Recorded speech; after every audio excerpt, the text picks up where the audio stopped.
on this episode of Postcards. Why should people come to Goat Ridge? It's a unique space. Our beers, I'd hold them up against anyone's. Small towns are embracing live music, especially independent live music, a lot more than I've ever seen in my lifetime. For a lot of people that aren't associated with agriculture, an opportunity to get out on a farm, to walk through a corn maze.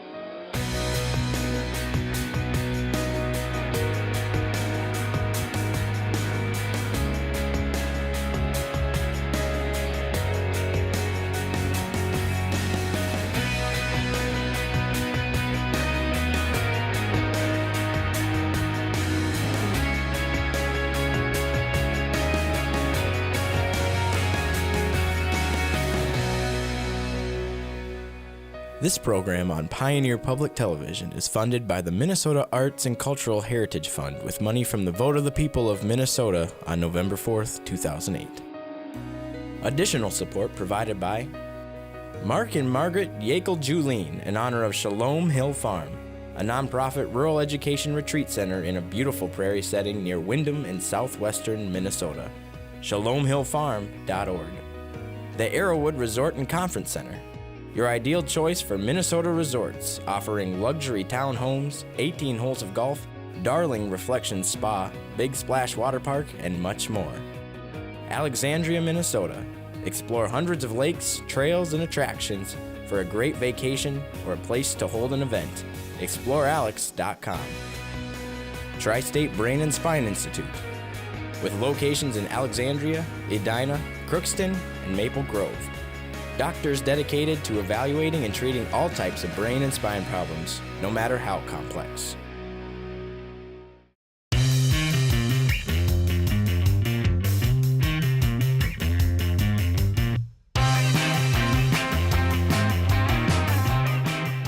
I left Minnesota in the early 90s, and we did a lot of traveling through Denver and out west, and spent most of the rest of the 90s in Washington and Oregon. And at that time, there's a lot of craft brew. The brew pubs were popping up. A lot of these big breweries now were getting their start. And just through our travels, got interested in beer. Just the community around the beer at these brew pubs and meeting people and all the different styles. And we got into it and started brewing, home brewing in 1995. So that was my original start into brewing, and did sporadically over the years. And then came back to Minnesota in 2000, and then got more serious about it. Got an all-grain system set up, DIY set up.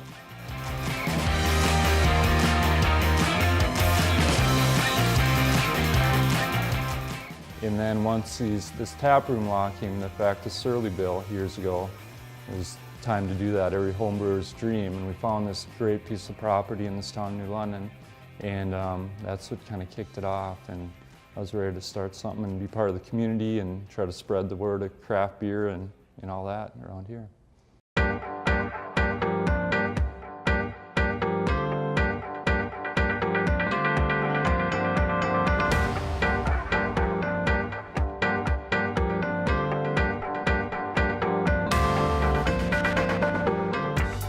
People always ask that. We're located right on the river here in a floodplain. Why are we Goat Ridge? My wife's family had a farm place about 10 miles southwest here off the main glacial ridge, and it's an offshoot ridge. And the old timers called it Geitarugen in Norwegian. I probably butchered that, but it translates to goat's back or goat's ridge. And when we moved out to that place in 2004 originally, we bought that place, and that's where we started growing hops, and we grew them under that name. We always refer to that place as the Goat Ridge, as that ridge runs to the west of our farm place. Since a lot of our hops and my beer development happened there, we took that name as a place name when we moved to town and started Goat Ridge Brewing Company.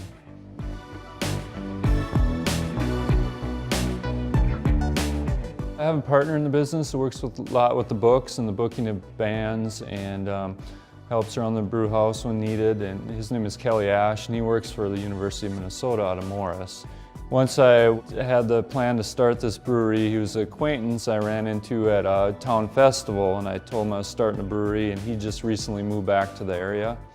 And he was a home brewer, and he said, I can help you wherever I can. And And so I brought him into the mix, and after that, business plan, everything started to come together and really took off. So he's been an integral part of what's been happening here too.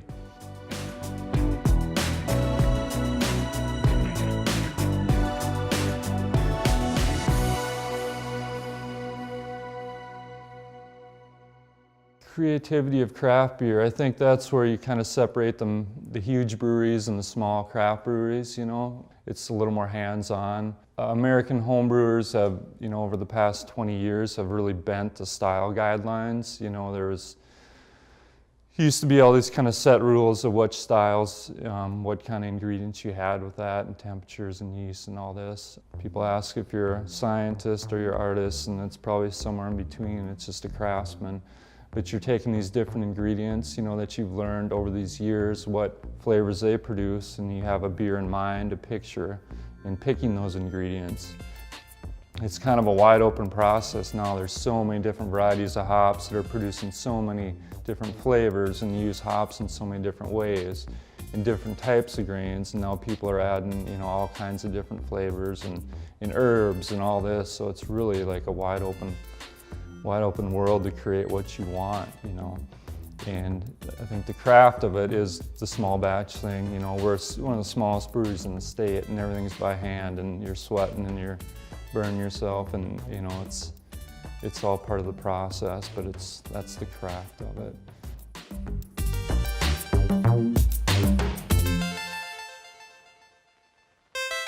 A small brewery, I think, is definitely over the last, you know, 5 years, 10 years is becoming a huge part of the culture of Minnesota, and not just in Minneapolis and St. Paul.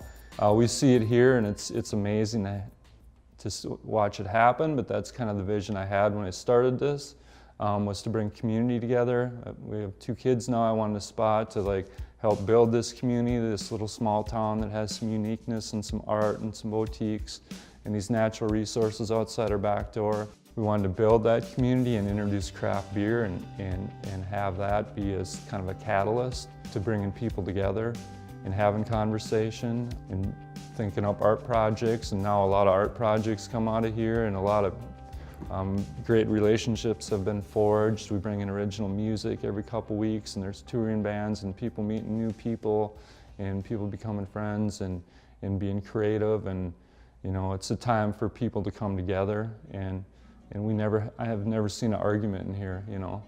It's all good, and it's people meeting people.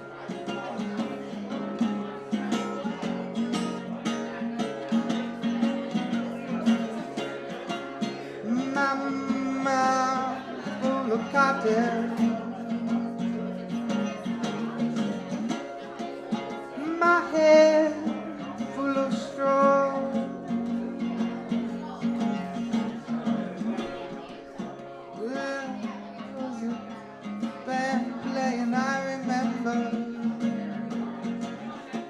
Celebrating something so far.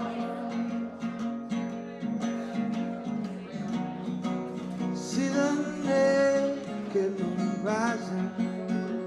We get a lot of comments on our tap room, the uniqueness of it, and the interior, you know, the outside. A lot of it was things that we had over the years of traveling, things that we've collected. My wife has been a big part of the vision of this place with the community and the aesthetics of it. She's got a great eye for that. We wanted something that wasn't commercial and sterile and industrial. A lot of places look kind of the same, you know. We wanted to bring our character and our personality into this place, and I think we've done that. So it's eclectic, and I think it's interesting. And that's what we wanted to be, and that's what we're trying to do with our beers, and everything we do here is be interesting, different, and people can come in and look around and maybe scratch their head a little bit, but go, man, this is kind of cool, you know. And tell a story. That's a big thing. We're trying to tell our story.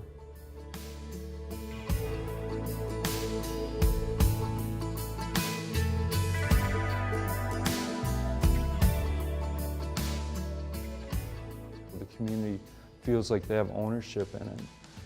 And I think that's a big thing. They feel like it's their own place. People come in here and they help us out with things, and they're not even asked. Add things to the place, bring in little relics. It's not my place anymore, it's everyone else's. We're all Goat Ridge.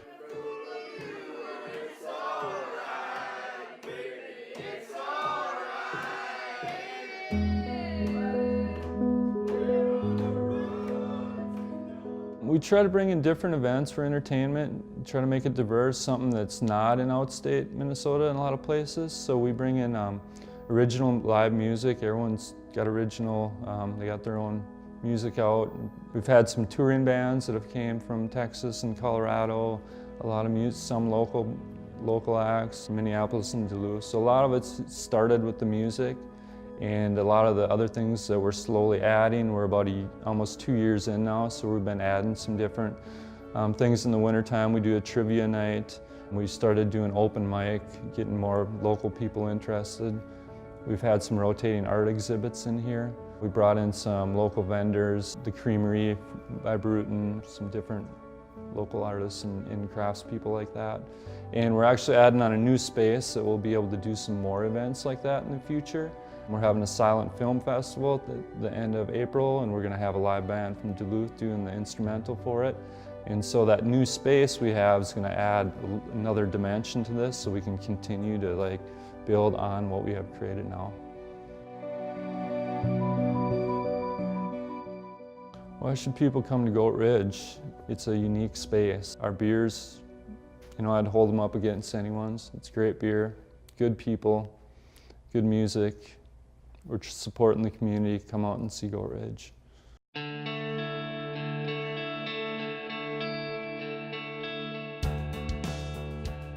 The brewery's taken me a lot of places in my life. I was at a point in my life where it was time to get away from the 9 to 5 and do something that I had passion for, that I wanted to do. I have 2 small girls, and I wanted to show them that you can do something that you want to be passionate about, support the community, build community. It's instilled confidence, I think, in me and this community, and just seeing this community come together and be a part of it and see good, positive relationships and experiences happen out of here. So yeah, it's been great, and we're ready to see what's going to happen next, because we'll keep going.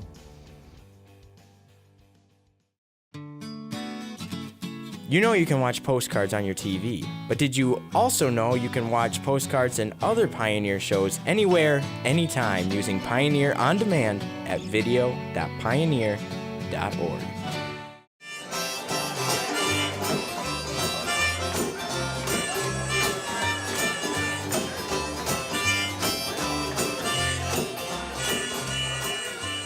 I love music, I always have, and I think that there's a time and place for all kinds of music. It's a never-ending gift, and it brings people together, which is always a good thing. Small towns are embracing live music, especially independent live music, a lot more than I've ever seen in my lifetime.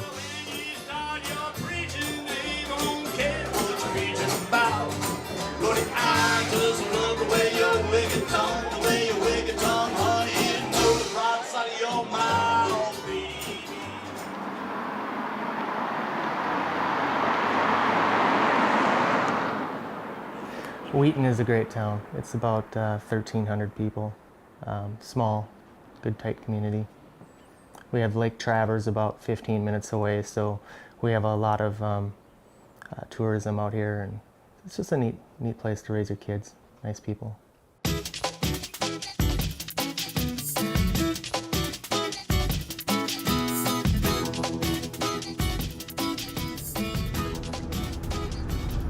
This is a 1970 DeVille Cadillac. My Uncle Bear passed on to me. So I'm kind of like the curator of this museum on wheels. It's a pretty sweet ride. I think he calls it Agnes, but I just call it Jack.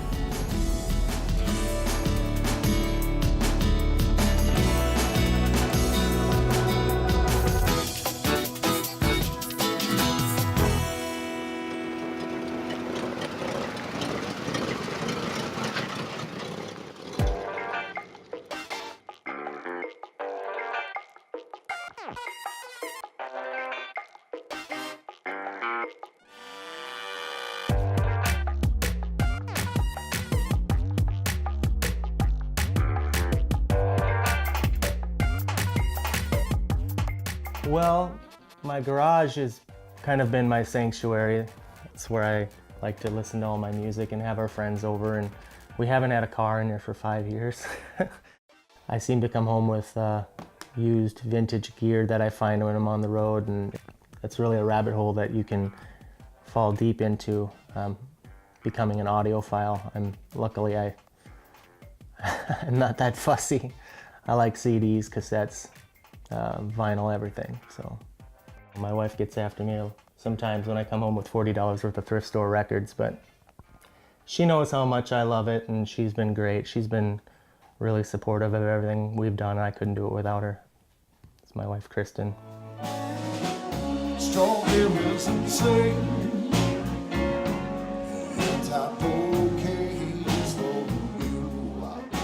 I think the decision to try to bring some more music out here, independent music, was me getting older and not wanting to drive all the way to the Twin Cities or Sioux Falls or Fargo. And over the years, I've met a lot of really cool people in the music business, if you will. So we just decided one time to have some of my friends from Sioux Falls come up. That was my friend Thomas Hentges, who goes by Burlap Wolf King, and my friend Chad McKinney, who goes by Dr. Barkey, who's been in several bands down there. And then our friends in Giving Back Jack from Fergus. They came, and we had this over at an old church that we called the Old Jehovah House. It was an old Jehovah Witness hall that my friend had bought for using as a shop. And we just kind of fixed it up and turned it into a little music venue. Had a stage in there, the sound was great. We've had shows there for about 3 years now.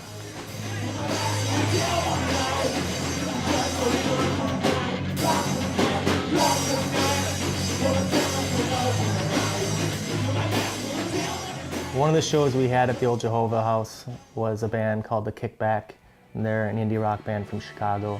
The lead singer, Billy, is originally from South Dakota, and one of my college roommates was his bass player. We had them come up and play, also with a band from Ortonville that opened up, and that was a lot of fun. We don't get indie rock bands from Chicago around here very often.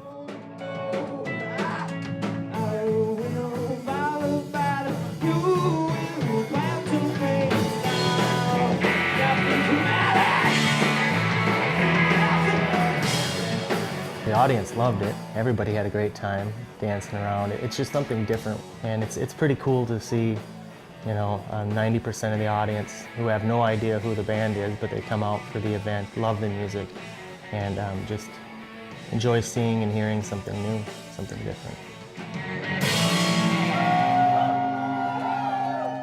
Right now, the next show that we're working on is going to be at the Wheaton American Legion, and that's going to be with Bernie King and the Guilty Pleasures from Minneapolis and Burlap Wolf King Band from Sioux Falls.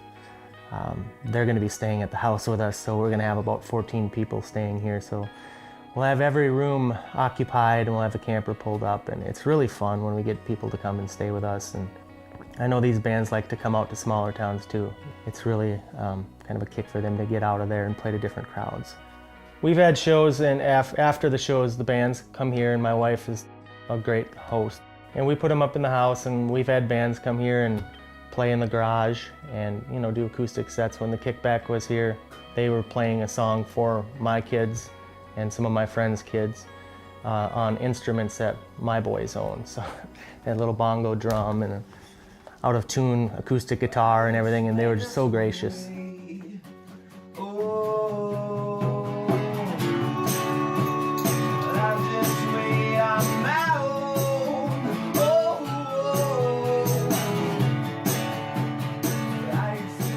We've been very fortunate. My children have got to see Charlie Parr play an acoustic gospel song in our kitchen. We had artists like Charlie Roth and Brady Pearl come and stay with us and play in our living room or out in the garage. And it means a lot to me that my boys are going to get to see some of these people and have these great memories. Yeah, Grim's got to sit in the chair now. Grim's got to sit in the chair a while.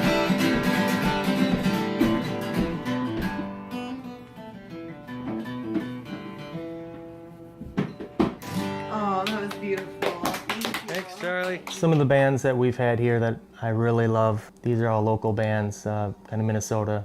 The Dead Pigeons, Jack Klatt, Brady Pearl, Bernie King and the Guilty Pleasures, Javier Matos, Crankshaft and the Gear Grinders. A lot of good bands. I hope I'm not forgetting anybody. I know I probably am.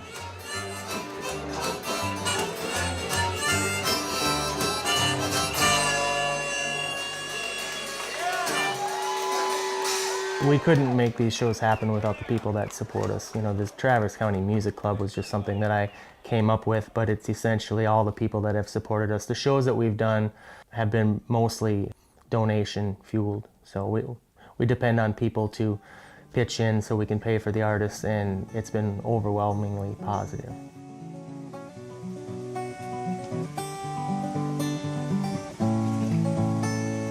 Give me all you've got. I could never get enough. I think that independent music is alive and well, and there's kind of a renaissance. There's people all over Minnesota and I think all over the country that are hosting house shows and barn shows, and it's like it used to be in the 70s. I always heard stories about people having shows out in a pasture or a grove or in a barn, and I think that live music is kind of coming back. I think people are kind of rejecting a lot of the digital age that we're in now and want something a little bit more real. Oh, I never got to say the things I need to say. I will see you on the other side. Though I know that you are gone, as I sit and sing this song, I can feel you right here by my side. When this first started, it was just about bringing some friends to come up and play some live music and enjoy it. And the more people that I've met doing this, I've taken on different roles in supporting them, and it's just something that I'm passionate about. Just trying to give back to my community a little bit. You know, this is the one thing that I know and love. You know, I don't really know how else to contribute to the community other than just being a good parent and husband and citizen. You never say goodbye.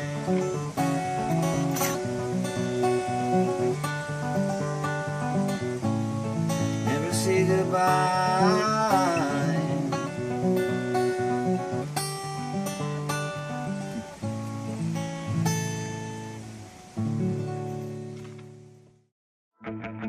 Are you a fan of postcards? Follow us on your favorite social media platform to get the latest news on upcoming episodes, behind the scenes, and more.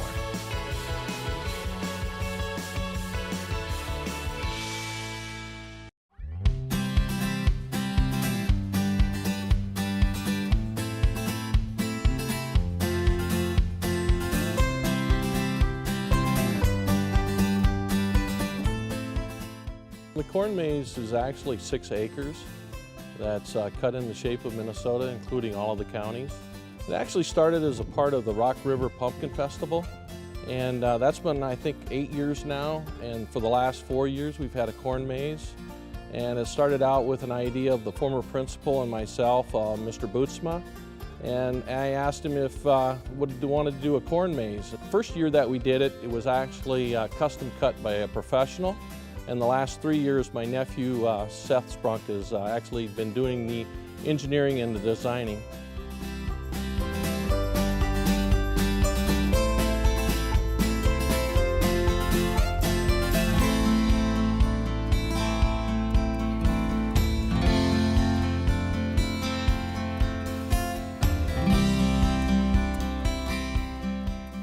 It's interesting in how detailed that Seth was able to get with the county details cut out. It is most definitely, distinctly the state of Minnesota with the county lines and the shape and everything that well thought out, and most notably the great state of Minnesota.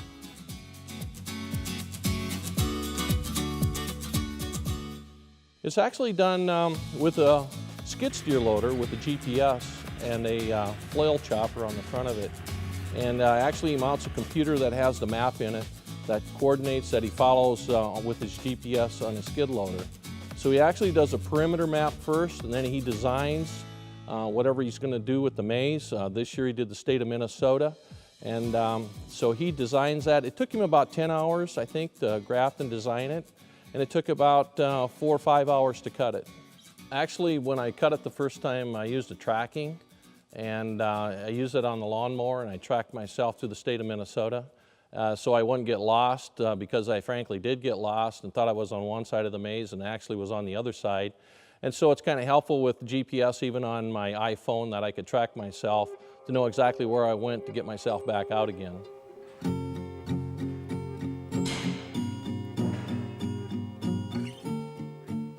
Did I expect the corn maze to get this big? I did not. It has blossomed with interest in ways more far-reaching than we would have ever expected.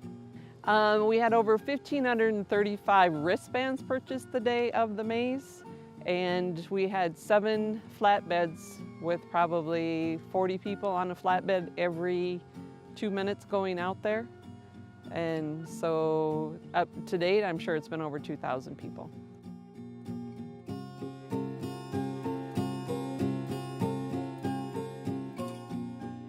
It's clean entertainment, clean fun, and for a lot of people that aren't associated with agriculture, an opportunity to get out on a farm, to walk through a corn maze, and to see the corn. And of course, there's kids will snap an ear off, they'll shell some corn. And so it's the experience of being out in the open and getting some fresh air and exercise and walking through something that they probably saw on Facebook or saw on the paper. And it's been publicized all the way from the Star Tribune to the Edgerton Enterprise, and people have seen pictures of it. And then probably to be able to actually walk through it and say that, hey, I walked through the state of the Minnesota corn maze.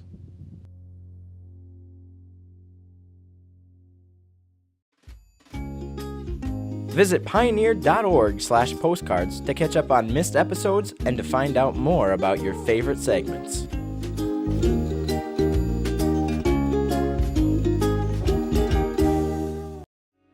This program on Pioneer Public Television is funded by the Minnesota Arts and Cultural Heritage Fund with money from the vote of the people of Minnesota on November 4th, 2008.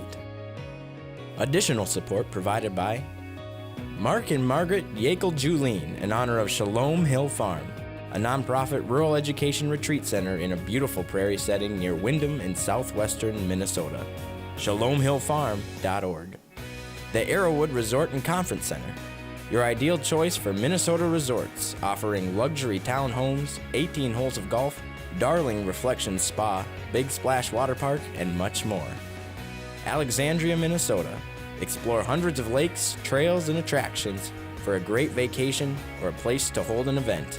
ExploreAlex.com.